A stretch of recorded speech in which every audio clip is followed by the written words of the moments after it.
Hello, you wonderful people. So for today's video, I want to talk about some thoughts and theories about who I believe survived Infinity War. Obviously, this is going into spoilers for both Infinity War and Ant-Man and the Wasp, which even saying that it's a spoiler for Ant-Man and the Wasp is still a spoiler nonetheless, but still, if you haven't seen both movies, don't watch this. So obviously at the end of Infinity War, we get a good enough picture of at least amongst our main Marvel heroes who ended up surviving. And it's interesting because it wasn't until after I saw Infinity War I kind of shared my thoughts that I watched something and someone had pointed out something interesting, that if you notice, all the people, like a good chunk of the people who survived the snap were the original Avengers. Black Widow, Thor, Captain America, Iron Man, Hulk, or Banner.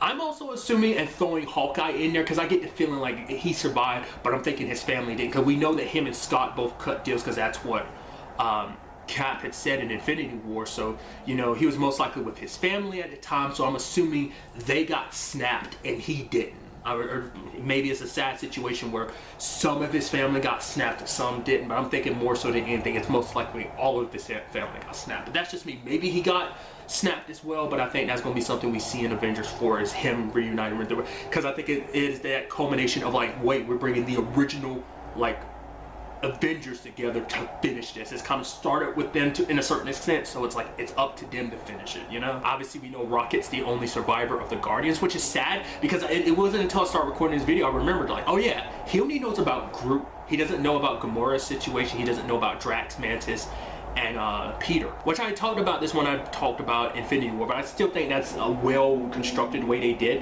that, because obviously like Rocket's whole thing was the fact is he didn't want to be alone. Obviously he kind of pushed people away because it's something him and Groot talk about in the first movie. He's like, yeah, I know they're kind of the only friends we have. It's a comment they have, like it's a conversation they have on Nowhere. And obviously 2 plays it up, volume 2 plays it up even more because Yondu calls Rocket out for like that being the reason why him and Peter, as well as Rocket and the other Guardians, kind of bump heads because he's kind of scared, you know, of losing people, and he ultimately ends up being the only Guardian left. Another thing that someone else had commented on, which I'm like, I was confused about, was the fact that someone was like, oh, at least half of the Asgardians are left, aren't there? It's like, no, like the ship blew up, they're all dead, right? I was like, that was my understanding of it. But I think it's because someone had said, like, you know, because Thanos' whole thing is about wiping out half of a group of people, but I was thinking like, no, they were in his way. Like that's the whole Kandor situation. Kandor's dead. Nowhere was burned and destroyed, so I'm assuming everyone in Nowhere is dead too, not unless he wiped half of them out and we just don't, you know, maybe that's just context that we didn't get, that other half survived. But I'm pretty sure with the Asgardians, the ship blowing up and everything is proof that like they died. I'm assuming the same thing for Kandor. It's like, if you got in his way, he was willing to wipe you all out. I mean, which begs the question why he didn't kill anyone at the end there when he was getting the final stone. I'm assuming it's because his goal was in reach, he didn't need to worry about them. If like once he does his thing, there's nothing anybody can do to stop him, so why even worry about it, you know? So I guess that's why like Cap and the others were kind of left alive, those who were standing in his way directly, why he just pushed him out the way and just killed him. Another person we know for sure survived Infinity War is Ant-Man, Scott, because he was in the quantum realm at the end of Ant-Man and the Wasp. And I talked about this when I talked about Ant-Man and the Wasp. It actually wasn't until someone else in the theater had actually said something. They're like, oh man, he survived. It's like, part of me was wondering, oh, was he just lucky not to get snapped? And then someone had commented on the fact is, no, like it might be because he was in the quantum realm, which I was like, oh, that's such an interesting thing. Being in the quantum realm protected him, because Thanos' whole thing, the Infinity like snap, was meant to wipe out half the universe. The quantum realm is a different universe entirely, because we're dealing with the whole multiverse thing, which is interesting because even as powerful as the Infinity Stones are, they can't reach across other universes. At least that's what that's kind of implying to me. I mean, to be fair, this is the universe he lives in, or at least he's from, and he's kind of been running. So I'm curious, like, was that ever his intention? Because it's the only universe he's concerned about. Does he even really know about other universes? I mean, he has to be tapped into that in some shape or form. I mean, like, we know Doctor Strange is, like, obviously Doctor Strange set up, like, the multiverse aspect of it, too, so, which also begs the question, like, who else survived it? Because a big question I'm wondering is, like, were Celestials affected? Like, for example, if Ego was still around, would he have been able to survive the snap anyway, just because of being as powerful he is? Or does it not matter how powerful you are? Like someone like Dormammu.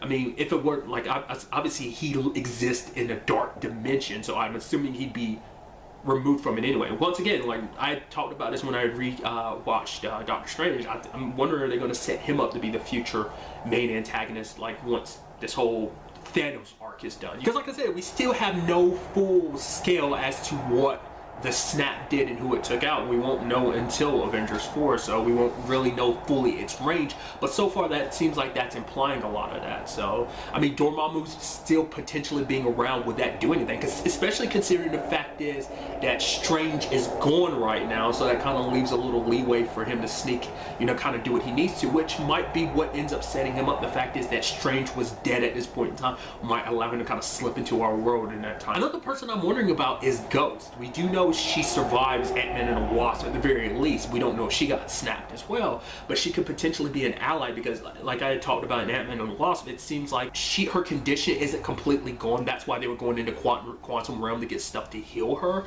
So the question then becomes, like, she survived the snap, she might still have her abilities, and she might be there to kind of help fight Thanos in Avengers 4. Which part of me still kind of highly doubts that, because I feel like she's going to stay like an Ant-Man and the Wasp situation. So it probably won't bleed over into like Avengers 4. It could. Like I said, we'll just have to wait and see.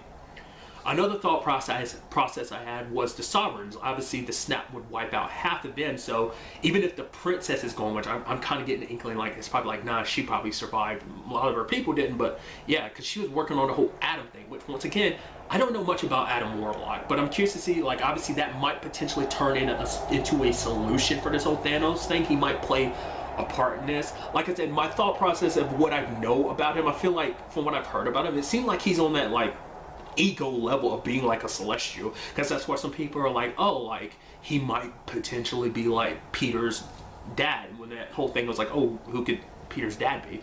So he's definitely on that level, but we don't know what his extent is like in the MCU, what his whole thing is. It seems like he was built, so I mean, I don't even know, like I always just assumed because of that scene he was like some kind of mechanism, like a machine, but maybe he's just some like humanoid thing, you know? Maybe he's like a synthetic being or something like that, you know? Which also begs another question to me too, is like, who wouldn't be affected by this snap? Would, like, obviously it's about wiping out living things in the universe, but like, would he technically fall into the category? Would he have been affected by the snap? What about other machines in general, like living machines? Like if Vision was still alive, would he have been affected by? I mean, I think he's still counted as a living being, so it makes you just, like I said, the technicalities of the snap. Another thought process I had was Shuri, because we don't know if she survived or not either, but it was something I recently learned I thought was fascinating. In the comic books, at one point in time, Shuri does become the Black Panther. This could be them setting it up. Obviously, we know T'Challa was killed by the snap, so it could be like she could still be alive and try to get revenge for her brother. She dons the Black Panther suit. I mean, one, we don't know whatever happened to the one Killmonger had on. I mean, maybe he got buried with it, or we might see Shuri wear it in Avengers 4, or, you know, obviously she helps design them and stuff like that, kind of filling them with the technology, so we might see her, you know, make a new one in preparation against this fight against Thanos. Because I think there's a specific one, I forgot, because it was something that came up during a death battle. I think it was like a special suit that T'Challa has under his arsenal in the comic books, which that might be something they do. I forgot the whole deal with the suit, but it's like a very powerful, specific suit. I'm wondering, could that be something that, you know, Shuri might work on in that time frame? So that might be kind of an implication there. Like I said, that also depends on whether or not she survived. But the fact is, there's a storyline like that of her becoming the Black Panther, makes me think they might kind of like do something with that in Avengers 4, but we'll see. Another big question I have about this whole thing too is, what about the TV shows? Obviously, there is the big distinction between the movies and the TV shows, so they're kind of in their own avenues, so they really don't. Like, obviously, we know the TV shows become affected by the movies. Obviously, like, a lot of times, like, the thing that kind of gets referenced the most is like, oh yeah, the New York incident, basically, the Chitauri attacking in Avengers.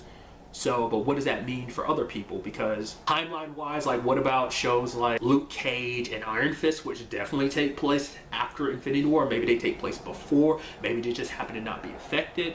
Because I feel like those shows are kind of the most separated, because at least Agents of S.H.I.E.L.D. definitely plays with, like, what happens in the movies do affect Agents of S.H.I.E.L.D. The others might not tackle that. Maybe they will in some shape or form. But definitely Agents of S.H.I.E.L.D., I'm curious to see what they will do. Because obviously this past season, you know, season 5 started much later. It didn't start till like early December, which they usually start much sooner typically. So the later parts of season 5 crossed over with the timeline of Infinity War happening, because there's even points where it's like, oh man, it's crazy what's happening in New York right now, and obviously that being Infinity War. We didn't really see the effects of that, whether like anyone in Agents of S.H.I.E.L.D. was affected by the snap, but maybe that's something we'll see when we get back to Agents of S.H.I.E.L.D. in season 6.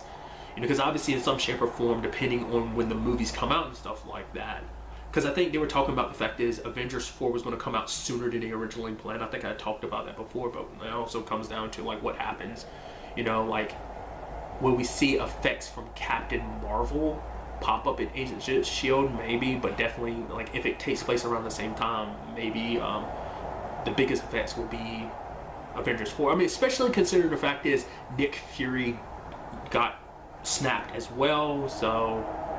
And because this Captain Marvel thing might have something to do with S.H.I.E.L.D. in a sense anyway, considering it takes place in the 90s, and obviously Nick Fury knows about her, whatever his situation ends up being, because obviously there's always that theory that I'd heard that people are like, he might have actually been a Skrull. At least someone in this whole MCU situation might have secretly been a Skrull, and that might be what Captain Marvel's whole storyline is about. I brought it up earlier, but I should comment on this too, like something about like some people's thought process about like, oh, you're gonna bring everything back in Avengers 4, but the thing is, doesn't that mean like, will everyone that wasn't killed by the snap come back? Everyone that was killed by the snap come back, but any destruction he caused before then won't come back? Because like, for example, Gamora's world, like half the people that were killed won't ever come back. It's like probably anything done by the Infinity Stones can be undone. Any of that destruction, sure, like the snap itself can be reversed, but probably not all the killing he did on his own. So would that mean that Asgardians and Loki might not come back? Doesn't that mean what happened on Kandor can't be undone? Or, you know, also that depends on what ends up happening in Avengers 4. Because if that's the case, obviously we know the whole Nova Corps situation, which makes me wonder, like, could the destruction of Kandor be something that eventually leads to the birth of Nova? Because we do know he has an association with the Guardians of the Galaxy. Maybe he'll pop up in 3 because of that aspect, because of maybe we had like, you know, I know I'm crossing streams here, but maybe we kind of had a Superman situation where he was sent off planet last minute and he's being, you know, I don't know, or maybe he's just on, maybe he was on Earth and he doesn't know about his powers or his heritage, that really he's from another planet, another world type of thing. I don't know. And there's also the Captain Marvel situation, like, you know, how much, like I said, like Captain Marvel, at least from what I can understand, seems like she's on that cosmic level. So how much does she know about the Infinity Stones? How much does she know about Thanos? Like, you know, what part will she play in Avengers 4? Because there's part of me wondering, like, how did she survive it? I mean, was she just one of the lucky few? Fury knew to contact her. Like, how would you know that she wasn't the one, how she wasn't affected by this? Because that's also another thing too, is like, what made him decide, like, oh man, this is a catastrophic enough event to call for her? I mean, are there other people besides Captain Marvel in the whole Captain Marvel situation? Like, does she belong to like some larger group? Kind of like, because you know, in my mind, I compare her, you know, the DC comparison would be like the Green Lanterns. But I guess technically that's what Nova could potentially fall into that category too. So it's just kind of curious. I mean, maybe she was far away. I mean, no, because it reaches the entire universe, so there's no way she'd be far away from, or maybe her cosmic abilities protected her from it. I mean, did protect Doctor Strange, but maybe he never put up a defense, because if he put up a defense, that wouldn't have let things play out the way, like, it's like, I need to die for things to play out this certain way. So maybe he could have done something to protect himself, but I don't know. Once again, it's down that avenue of like, oh, he saw into the future and he knows there's one path to saving and fixing everything. So in the end, we'll, like I said, have to wait and see. Once again, these are just my thoughts and theories about who survived Infinity War. Let me know who you believe survived, you know, and whether you agree with my thoughts or disagree with them. Let me know your thoughts in the comments down below. But really, that's all I want to talk about in this video. Till the next time we meet, be happy, be safe, live life to the fullest, and enjoy it. Good day and good